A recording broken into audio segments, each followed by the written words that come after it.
my kids they're like, what's that jar at the restaurant? Like at a takeout restaurant. And I was like, oh, that's a tip jar. And like, can we give a tip? I'm like, sure.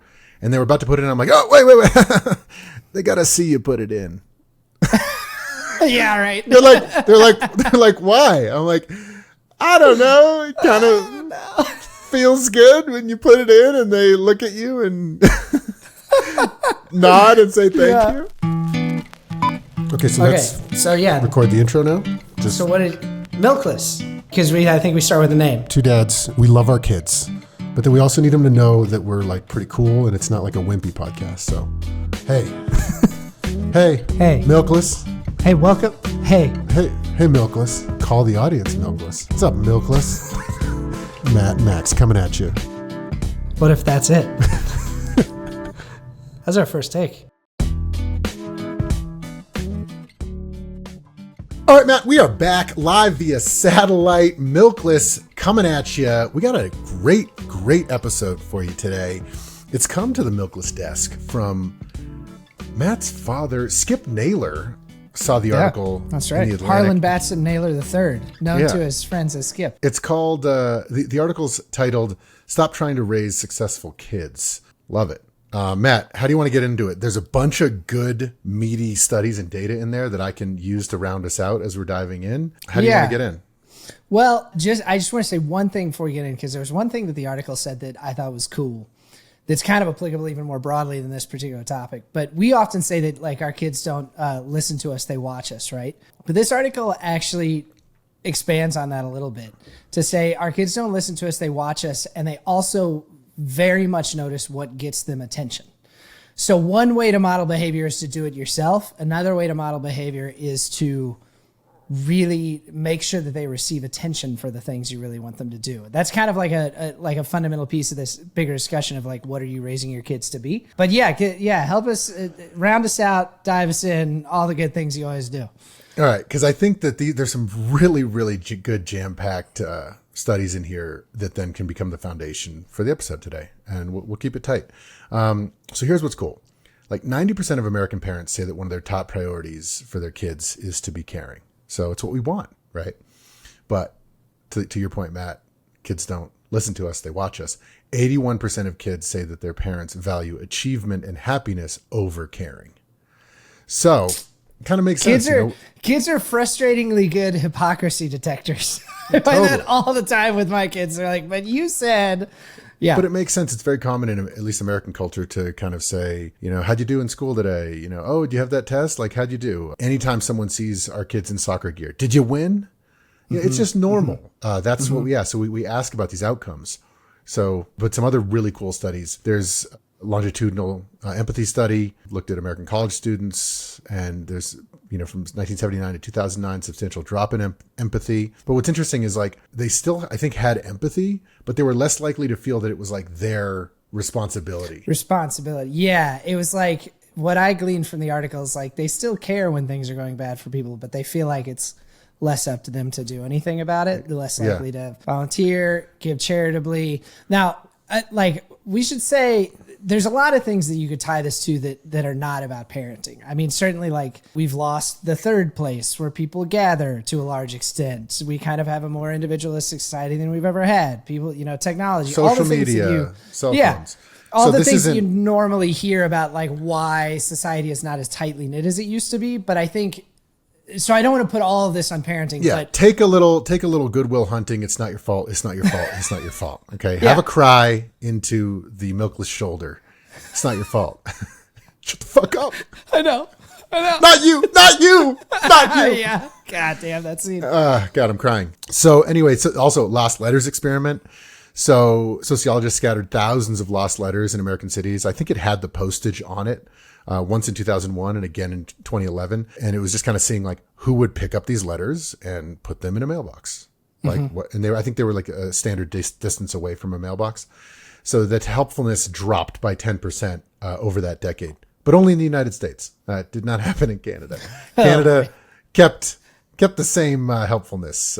Fucking Canadians. Sorry, America. Just always, pointing out some things. Anyway, but there's a lot of good stuff. And one more just to continue to round us is like there was a study that found that helpful boys in kindergarten were found to earn more money 30 years later. This Also, was huge for me. This I want to spend like a little time talking about that, because I do think you see this with kids. You also see this in a broader societal sense these days, that like, hey, America's a business. We're all in it for ourselves. That to some extent, like being super kind or empathetic can almost be seen as like being a sap, right? Like you're going to get taken advantage of out there. And I certainly feel that at times. I mean, if you ever run up in business against somebody who is like extremely cutthroat and is trying to get, is really approaching it like a war, then I have at times felt like either I'm going to get taken advantage of, or I need to change the way that I'm behaving in this particular dynamic. So I get that impulse, but I think that's like why it's so important. This article was full of data that like people who are kind and empathetic and good to be around and collaborative get promoted more, they make more money, they make it further in their career. So even by these kind of more like mercenary standards of like, yeah, but like how you going to win out there? Even by those standards, kindness is the way. Right. Also, like middle schoolers who, helped, cooperated, shared, got better grades, did better on standardized tests. The most helpful kids in third grade actually were the highest academic achievers in eighth grade, not the ones who were the best academically in third grade. So like there's so many things that track that like this is what's important. And quick little sidebar, we've kind of teased it out a little bit that I've started this sports league in Park City called City League with some other parents. It's a nonprofit. We're focusing on love of sport. And what we're finding is like you can have your cake and eat it too. If you care about development, you want to be a Tiger parent, you want your kid to be that high achiever, don't fucking Serena Williams and Tiger Woods the kids, like Tiger Woods' dad, you know what I mean? Like, or Agassi, who in his autobiography said he fucking hates tennis, like hates it. They squeeze the life out of him. The amount of stories we hear of kids who were on that Olympic development track and then at age 12, they drop out and then never play hockey again because they fucking hate it and burnt out. We believe like if you focus on love of sport, then all that development will come. And it's kind of like a similar thing. If you focus on building a nice, well-rounded human being and focus on kindness, like all those other things sort of happen. And it's really hard though, because it's like, it's one of those kind of soft skills that we don't really, value much in American society. Like if someone gets a 1600 on their SAT or, wins a spelling bee, like that's a big deal. Mm-hmm. But if you make a seat for the weird kid at lunch and include them, you might actually be ostracized for that. Yeah. There could actually be like a social penalty for that. I mean, I do think like some of the good news about this is that you don't have to inculcate these qualities in your kids. They're there. Like from 18 months old, kids want to help. If you ever, and I've found this to be true with both of my daughters time and time again, if I give them a bullshit job, they don't really want to do it. But if I give them something where they can actually be helpful and they can tell they're actually being helpful, they eat it up. They want to do it. Like we're pack animals, right? Being a useful member of a group is very intrinsic to us. So I don't think you have to necessarily introduce those ideas to them. We just have to find ways to, one, model that behavior, and two, like really recognize it and call it out when they do show those impulses. Totally. And I like with siblings is probably like the easiest way, right? Because they're kind of the closest thing they have to peers that you're around all the time. Yeah. And one other study from to kind of springboard off that or galvanize that statement, continue to round us. So you got to round it. Yeah. Just a little get rounder. On the springboard. Yeah. Jump. You dovetail right in. Yeah. There you go. So basically toddlers received goldfish for themselves and they were invited to give them to a puppet who ate them and then said, yum. And then researchers rated their facial expressions. So they found that sharing the treats appeared to generate significantly more happiness than receiving the treats.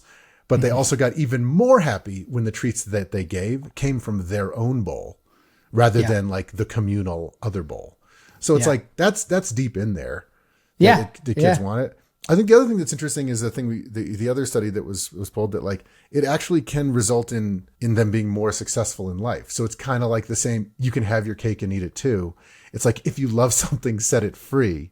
And if it was meant to be, whatever the fucking saying is, it's like we sometimes it's like parents are they telegraph the passes too much. It's like they're trying so hard for them to be successful. It actually backfires. And then you have shithole asshole kids. Yeah. Well, and it's funny you were using the sports analogy earlier. I do think that culturally we have this worship is probably too strong a word, but like this real admiration for like the Michael Jordan character, right? The person who is so excellent and so driven that they achieve massive success while being an asshole. Like Michael Jordan is an asshole. Elon Musk is an asshole. Like there's all these examples out there of like people who have just like by sheer will and grit and talent been immensely successful. But the truth is, that's how many Michael Jordans are there? Most of us need to be a good teammate. Like the vast majority of us are going to be more successful the better teammate we are. So I think we have this like this archetype that we really aspire to is like a very individualist, pull yourself up by the bootstraps, control your destiny kind of culture. And then there's also this weird prisoner's dilemma thing that happens where when some people are acting that way, we feel like we all need to act that way, right? Mm-hmm. Like, but ultimately everybody's going to do better the kinder we are to each other. We just don't have like a good story for that right now, like as a culture. Yeah. I mean, what's weird is like, this is not, super high level. We can go down into the weeds. Just something that happened in my family that I was kind of feeling this over time. I always wanted to have a kind kid. One of my biggest fears is to have the asshole kid, which if you have that fear, your kids aren't going to be assholes. You know what I mean? You're probably going to be all right. Yeah. Right. But so what I wanted to do is, and the article kind of mentioned something like this, like using story, whether, you talk about a time where you helped a kid in the lunchroom when you were young or where you didn't and wish you had, I wish. And so what I tried to do is I think honestly, because of Milkless, we talk about this stuff so much. It's really using that intentionality of like, I try not to praise outcomes. Like one of our kids won the county spelling bee. Literally it just was like, yeah, you should be proud of yourself, but like, doesn't fucking matter. It's just a spelling bee. It's not a huge deal. Spelling bee. Who gives cares? A shit? Who gives a shit? That's what you said when you got home. You're like, cool trophy. Who gives a shit? Well, no, I said, look, like that's cool and everything, but like, it's not going to help you in life. And like, it's like, you should be proud of yourself. Like that's cool, man. But like, just so you know, I don't love you any different. I don't care about that. Yeah. But then literally that same week, I had been telling the kids a story about, I included a new kid into our friend group and really made a point of this. And I was so proud of that, and I would always tell these stories about, in our life, if someone is being picked on, that's our responsibility. Like we're brave, strong, talented, talkative people.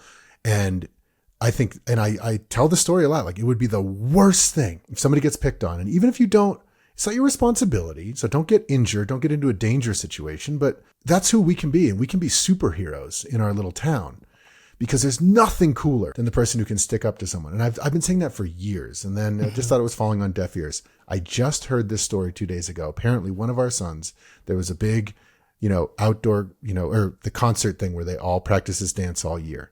And some of these kids were going to do this thing where at this moment where they were all supposed to do something, they were all going to not do it and not tell this one kid.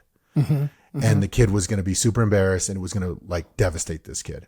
And apparently one of my kids was like the one who was like, nope, not doing that. We're not doing that. No one's doing that. Yeah. Cut that out. And I fucking lost it like a traditional parent would have lost it about the spelling bee. About the spelling bee. Yeah.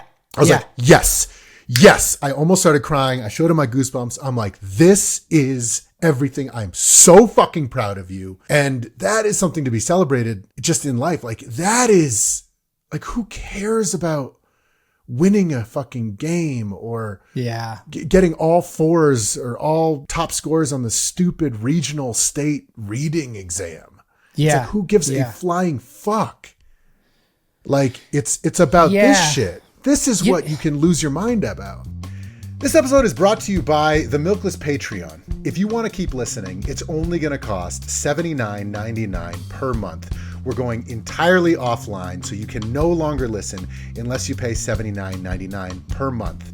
Just kidding. It's fucking free. We're actually losing money on the episodes, but we love doing it for you.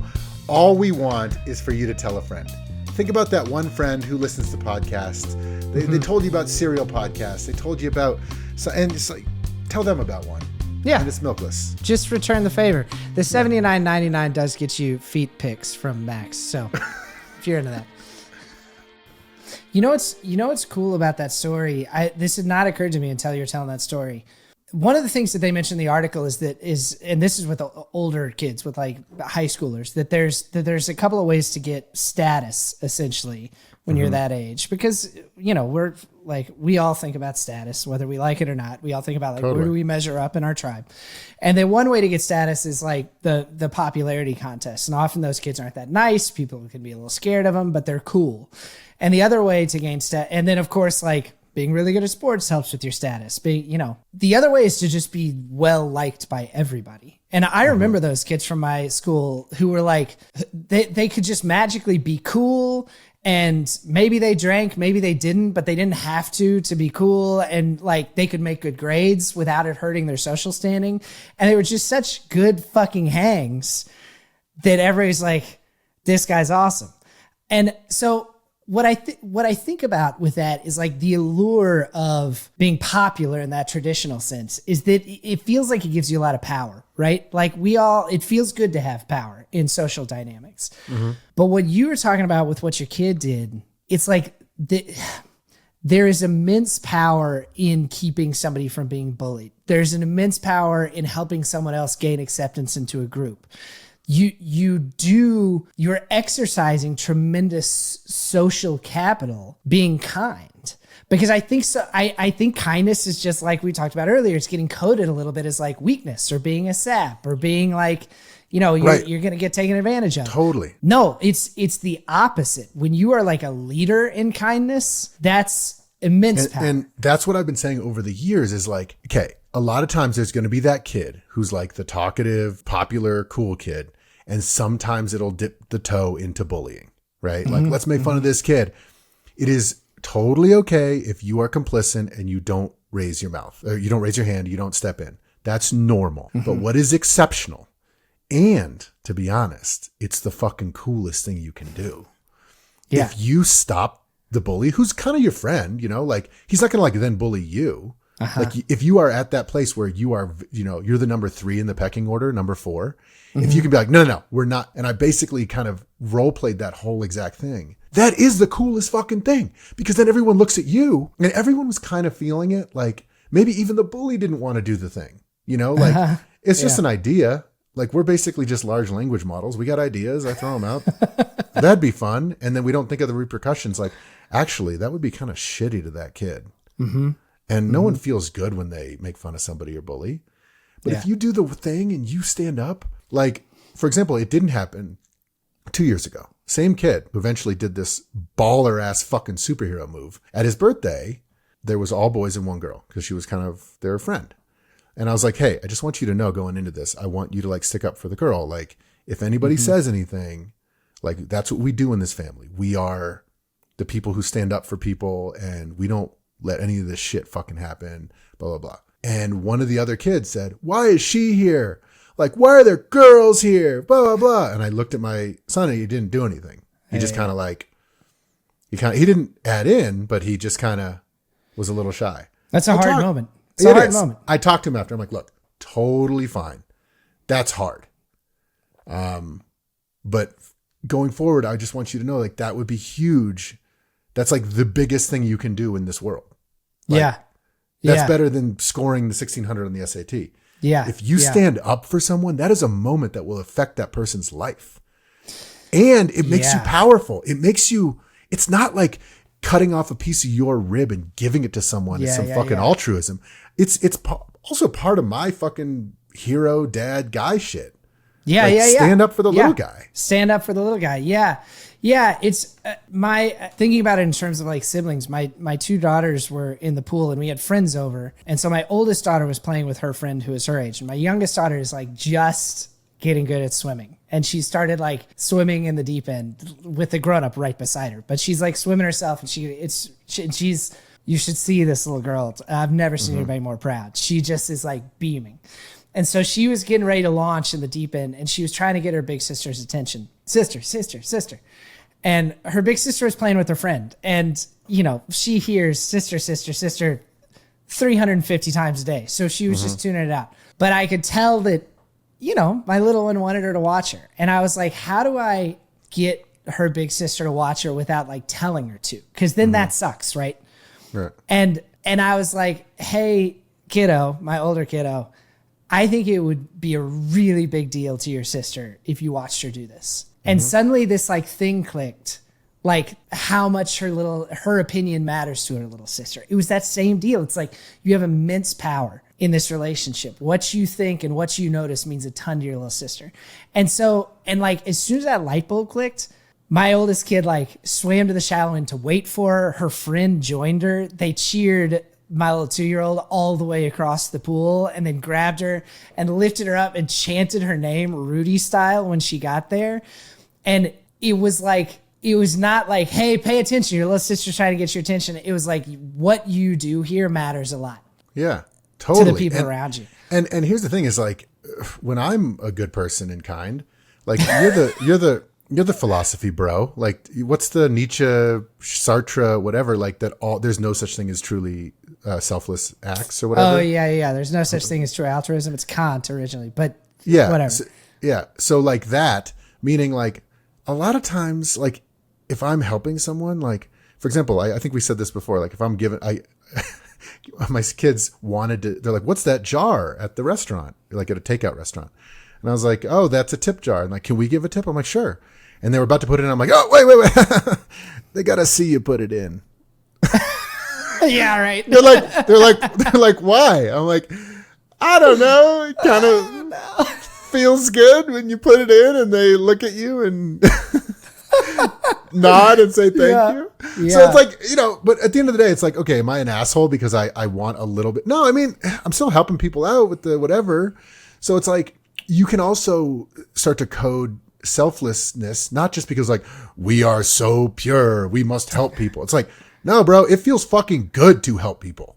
Yeah. Like when you are the good one, that's like what everybody wants to be, is the good guy. Yeah. It's the long game for your own success and happiness and everything else. Yeah. I do think, you know, I've thought back frequently because before we get too much on our high horses about how we're crushing this, you remember when we had our buddy Simon on the show to talk about service. Yeah. And Simon was talking about how he manages, like, you know, making sure they do things like have the kids think about giving to charity and like, you know, beach cleanups, things like that. And he said this thing, and it didn't even occur to me at the time until I like watched it back later, where he was like, but it's hard. You know, we got all the kids in sports. We got like after school, And both you and I were like, yeah, it's hard. And then I thought later, it's like, yeah, it's hard because soccer is more important than helping people. And how thoughtlessly all of us, and Simon's better about this stuff than most, right? We had him on the show because he thinks about this. Well, and just, he's like one of those people that like I aspire to be like. Yeah. Like I'd like to be a little more like Simon Salgado. He's just one of those kind people that's like, what would Simon do here? Yeah. Yeah. Like, but is really, really in there that like our achievements and our personal pursuits, and like, look, I never want to be too hard on people. There are things about like every mammal that are kind of selfish. We like look out for ourselves in our immediate little circle. I think this is important now because I think, and look, we never try to get too political on this show, but there is a culture of meanness and an exaltation of meanness that is getting a lot of airtime right now. It sucks. And I don't know, maybe we'll decide to cut this later, but you know, like what ASMR is? It's like those, the sounds that feel and sound good. Like, the White House. Is that a good one? Is that a good one? That one's awful. Whatever the opposite of ASMR is. Okay, more like this. Yeah, that's nice. Yeah. What about this one? Now I'm like having flashbacks to trying to get my child to go to sleep at bedtime. Is that kind of ASMR? Like sexy, kind of whispers. Yeah. Yeah, Okay, that sort sorry. of thing. Yeah. Continue. Now I got to transition to something deeply serious. So the White House, their X account recently tweeted out something that they just titled Immigrant ASMR. And it was the sound of people in chains being deported. Now, I don't I like illegal immigration. Immigration aside. Immigration aside. Like whatever your politics That's are. a mean tweet. That's a mean tweet. That's mean. It's just mean. And it's an exaltation of meanness and lack of empathy. And if you even took for a second to think like, what would it feel like as a person to be in chains being shipped off to a place that you tried to flee? Like, we can't be having that because no. And again, irrespective of political, like, let's say, okay, cool. Let's say you're supportive of deporting every single whatever. Yeah. That's a mean tweet. They're like, well, why are we being mean about it? Why are we being mean about it? Same thing. Like if you have to let someone go at a company, why does it have to be mean? Nothing needs to be mean about it. Yeah. Like it's business. These people need to be deported if for whatever policy. Great. Don't be mean. Yeah, there are hard truths about this world that are hard, but there is no reason to like add a layer of enjoying the suffering of others. It's just fucked. And beyond and I think it's being like strangely coded as this pragmatism of like, well, here's how the world actually works. And it's like, no, it's not.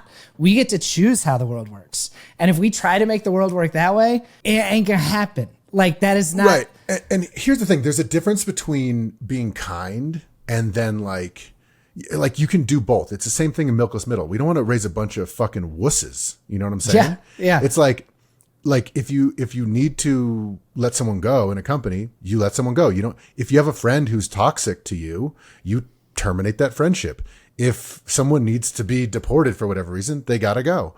But it's like, it's not, that's the thing is like, you can still be successful. You can still hold the line. You can still do what's right. You can still discipline your child and say, nope, we're not having candy before dinner. And here's why. Nope. But you don't have to be mean about it. Why do you think you get candy before dinner? Yeah. Why would you even think that? What kind of child would think that? What is wrong with you? You know, like, no, it's just like, no candy. Like, no.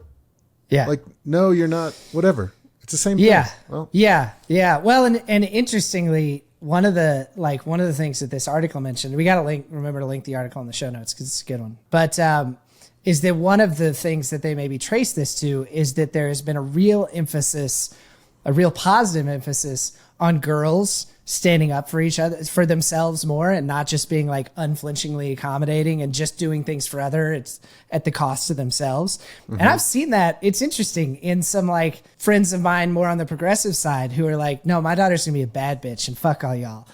And it's a little like, but what this article argues is that there has not been an equal emphasis on the other side on boys to be more kind, to think about others more before they think about what they want.